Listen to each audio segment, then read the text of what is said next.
Sabe que eu falei com vocês que eu tinha 3 dificuldades na igreja adventista, né? Dificuldade número 1, a graça. Dificuldade número 2, a fidelidade. E o problema número 3 era o cinema, que eu não conseguia entender, irmãos. Por que nós tínhamos essa bobagem, né? Bobagem, agora no cinema. E aí, tudo falava que era bobagem, isso é bobagem. Até um dia que um pastor falou comigo assim: olha, você está falando aí que é bobagem, mas está escrito no Espírito de Profecia. Eu digo, não. Porque veja, podiam falar qualquer coisa comigo, agora que o Espírito de Profecia estava errado, aí era briga comigo. Eu digo, onde? E aí ele me passou as referências e eu fui ler. Não, mas está escrito aqui teatro, não é cinema. E depois eu comecei a, você sabe, né? Quando o Espírito Santo começa. E aí eu comecei a pesquisar. Imagina, eu era advogado de shopping center, irmãos. Eu nunca paguei para ir ao cinema na minha vida. Eu assistia 6 filmes por dia. O pré-lançamento chegava, recebia um chamado do cinema para ir assistir primeiro que todo mundo, naquela sala restrita que só assiste, né, aquelas pessoas chiques. Muito bem. E o filme chegava, eu ia lá para assistir. E aí agora, assim, mesmo adventista, eu digo, não, mas eu ainda vou ainda, porque eu acho que isso é só, não tem, acho que isso é bobagem, isso é uma coisa desatualizada, né? Eu dizia, como todo mundo diz, né, isso é uma coisa de antigamente, que os cinemas eram aquelas coisas ruins, que as pessoas iam para namorar no cinema, etc. O problema não é o lugar, o problema é o filme, se escolher bem o filme, aquelas várias desculpas, né, que a gente ouvia por aí e tal, e eu tinha aquilo como certeza absoluta, isso é bobagem, tudo. E aí, irmãos, eu comecei a estudar mais sobre o cinema. E aí eu fui eleito ancião da igreja, um dos anciãos mais jovens que tinha lá na nossa igreja. E aí agora complicou, né? Porque ancião ir ao cinema violando o manual da igreja não podia, né? Eu digo, agora eu não posso ir mais, mas não posso ir porque eu tenho convicção. Não estou indo porque eu sou ancião e não posso dar mau exemplo. Nem que eu ache isso que seja mau exemplo, mas não posso ir. E sabe que eu parei de ir. Mas quando eu parei de ir, aí eu cheguei à conclusão de que eu ia mudar a igreja, né? Engraçado, é aquilo que a gente não concorda. Não, eu preciso, então, já que eu tenho tanta experiência nessa questão de cinema, de negócio e tal, acho que está na hora de alguém começar a mostrar para a igreja que eles estão equivocados nisso. Sabe que eu comecei a pesquisar.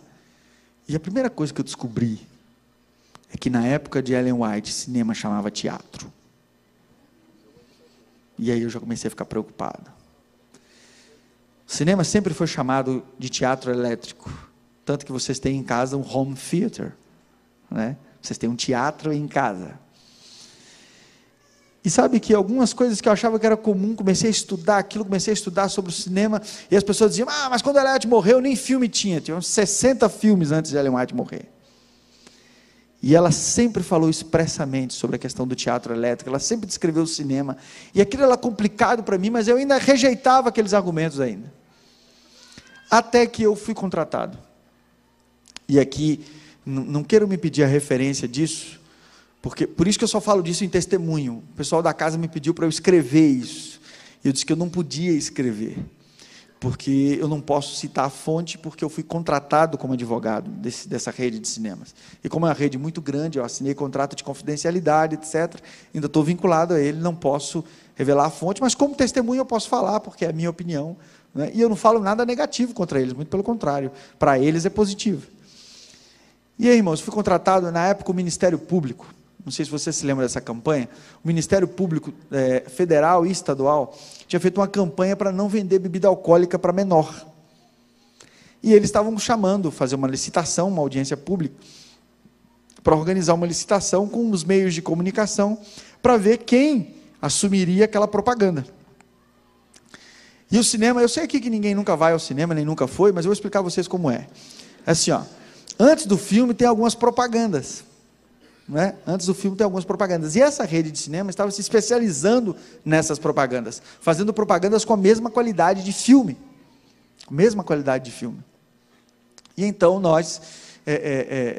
fui contratado para representar, nessa época eu era professor de Direito Administrativo, tanto da Universidade Federal quanto da Faculdade de Negócios, e fui lá para ser, como advogava para shopping também, fui lá para ser o representante deles nessa licitação e dar toda a assessoria jurídica para eles.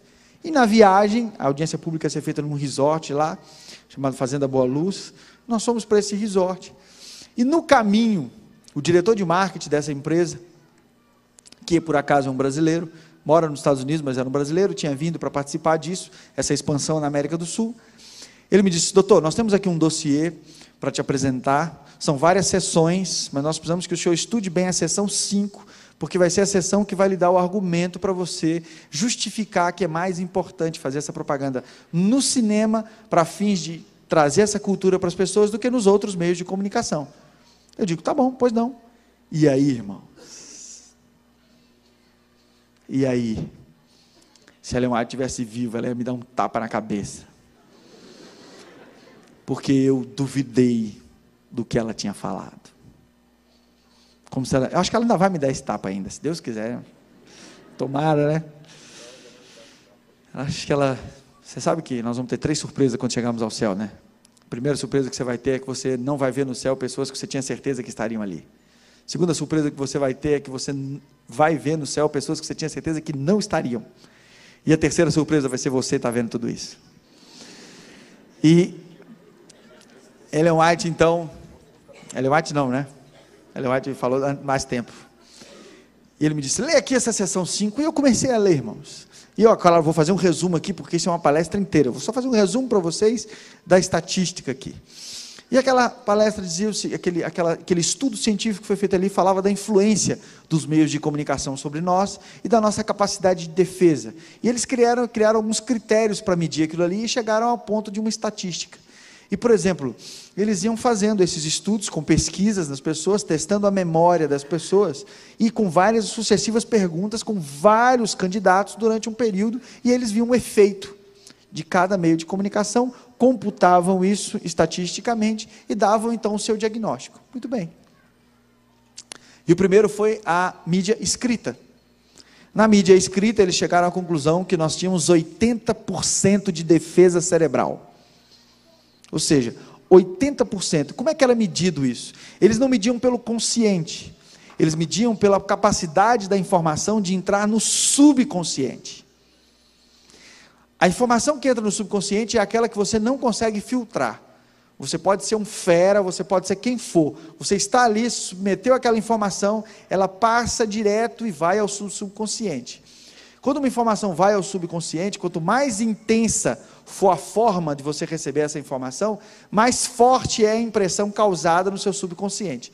Como você não tem controle sobre o seu subconsciente, a não ser com uma ajuda profissional de primeira linha, o subconsciente ele influencia o seu consciente em alguns momentos que você precisa, sem que você nem saiba. Por exemplo, vou dar um exemplo para vocês aqui, bem simples que eles usam ali. Vocês já viram quando lançam um carro novo? E todo mundo diz: ah, carro feio, não gostei desse carro, esse carro é horrível. Por quê? Porque aquele carro ainda não tem informações no seu subconsciente.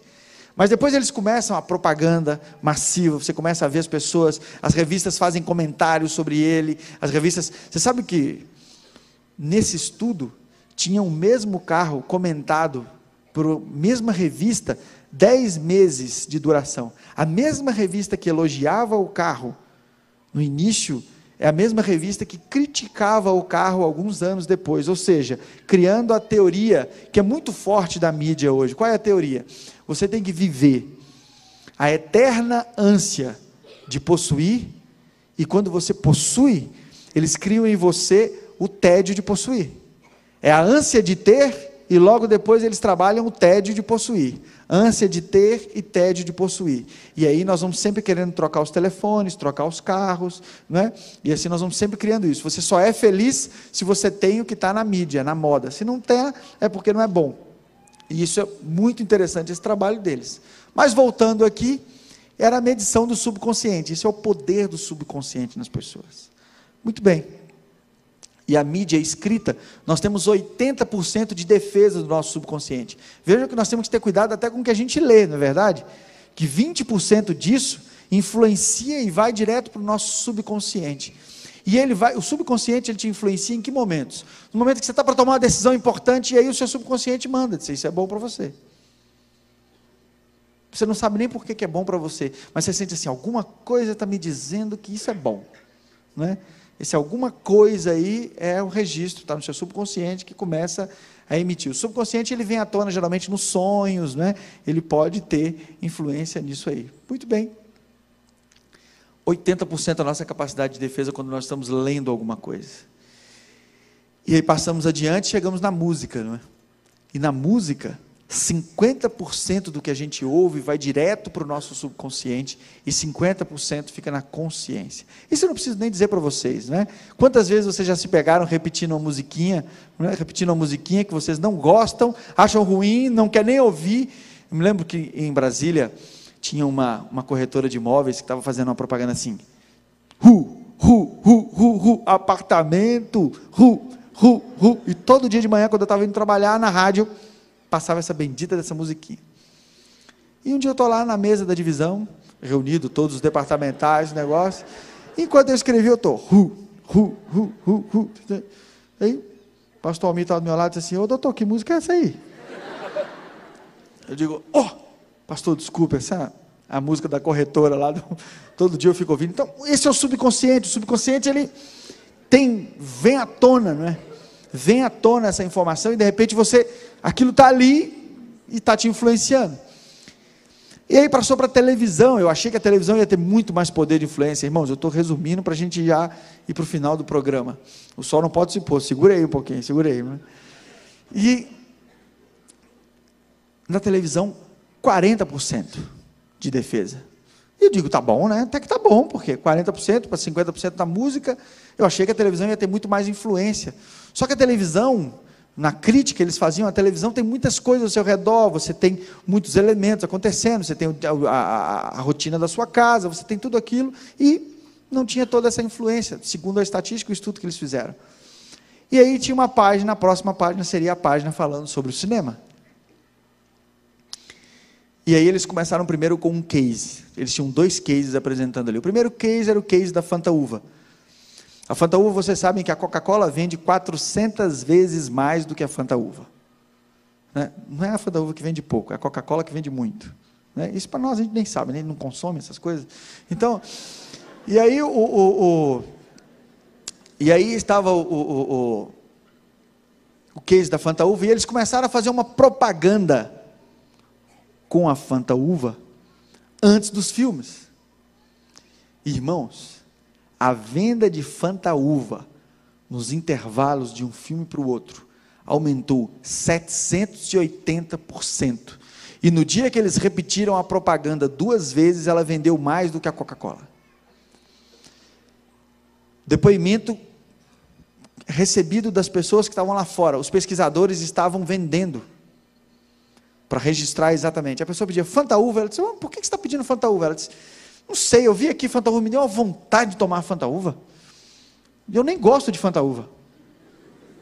Estão sentindo o que é o subconsciente? Não. Me deu vontade de tomar Fanta Uva e eu nem gosto de Fanta Uva.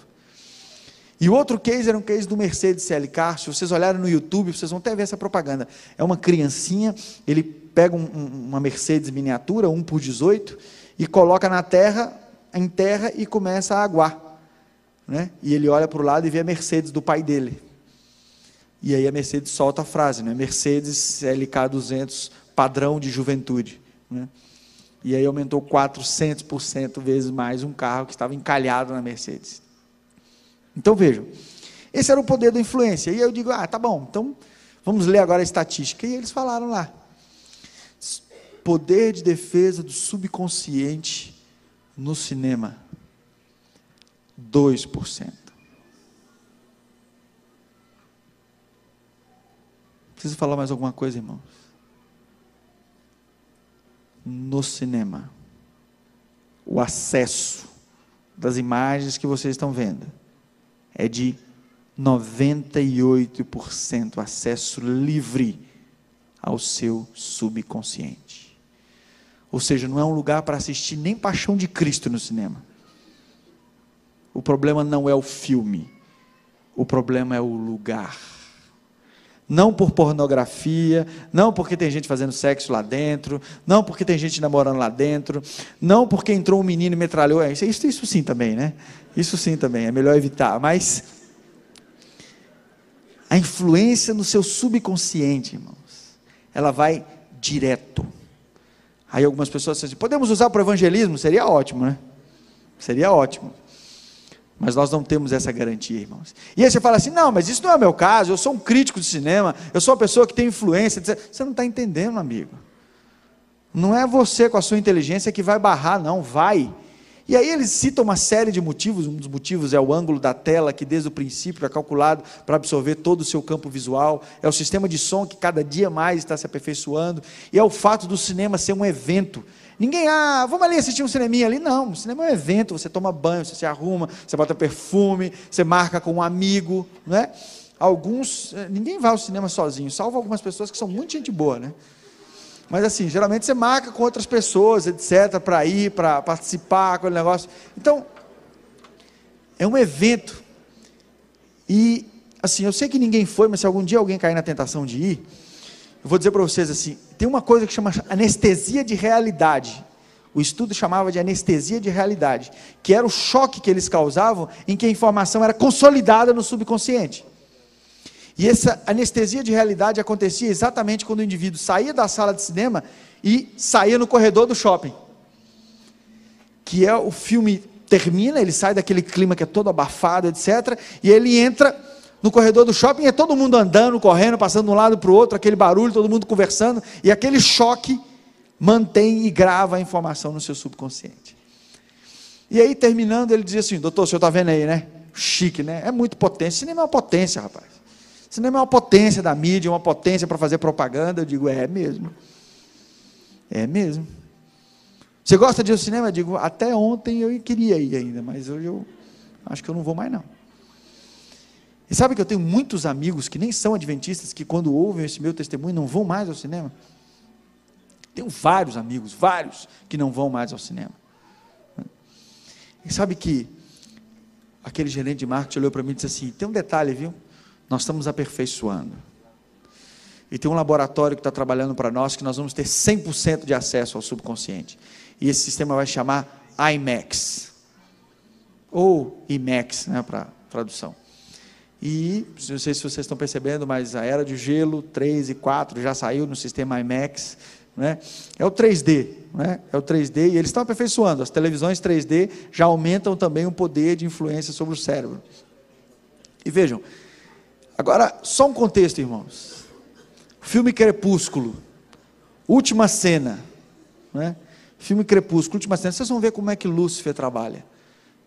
Não tem nada mais demoníaco do que coisa de vampiro, concorda não? Vampiro é o único que viver eternamente é uma maldição, e morrer é uma bênção. De quem é essa teoria, irmãos? Parem para pensar nos vampiros. Olha, viver eternamente é uma maldição, mas morrer, ser mortal e não viver mais é uma bênção. Eles chamam como aquilo que faz viver eternamente? Chamam de veneno. Já pararam para pensar nesses pequenos detalhes? Não? Imagine isso no seu subconsciente ali, ó, latente, né? Você tem um problema, e a informação que o seu subconsciente vai mandar é esse, né? E a última cena do filme Crepúsculo, assim, eles fazem uma cena bonita, né? Um rapazinho bonitinho, branquelo, mas bonitinho, né? Outro rapaz branquelo ali, tal, rico, num Volvo C60 ali. Nunca vi vampiro pobre, né? Só tem vampiro rico, né? Já viram? Vampiro rico o negócio. E ele estava ali, o mais pobre mora num castelo, né? Imagina. E ali com aquele Volvão bonitão ali, forte, né? Ele é forte, ele é rápido, ele é tudo chique demais. Vampiro é chique, né? E ali tal vampiro, e aí vem uma mocinha raquítica, né? Tudo magrela, tá?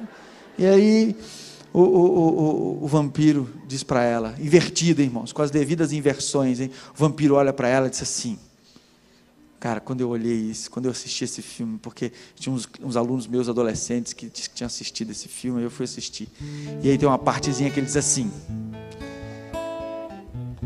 para quê que você vai viver eternamente, se você pode viver 60, 70 anos de plenitude ao meu lado? Irmão, existe alguma coisa mais clara do que isso? E eu quero perguntar aqui, quem assistiu Crepúsculo e prestou atenção nisso, irmãos? Vocês estão entendendo o que é o subconsciente, irmãos? E aí dentro do seu subconsciente está lá aquela informação: é melhor viver uma plenitude de 60, 70 anos do que viver eternamente, irmãos. E aí na hora que você está lá, naquele momento, querendo viver, querendo curtir a vida ali, etc., aquela proposta, está com a sua namorada, está naquela quentura ali, né? A coisa acontecendo, etc., e aí, não, eu tenho que curtir a vida. porque é melhor viver 60, 70 anos, naquele momento ali no auge dos hormônios, etc. Eu vou viver isso aqui agora, e a eternidade depois. Isso é o seu subconsciente. Você nem percebe, irmão. Sabe por quê? Porque o subconsciente, ele é sutil. Muito bem. Voltamos para minha casa.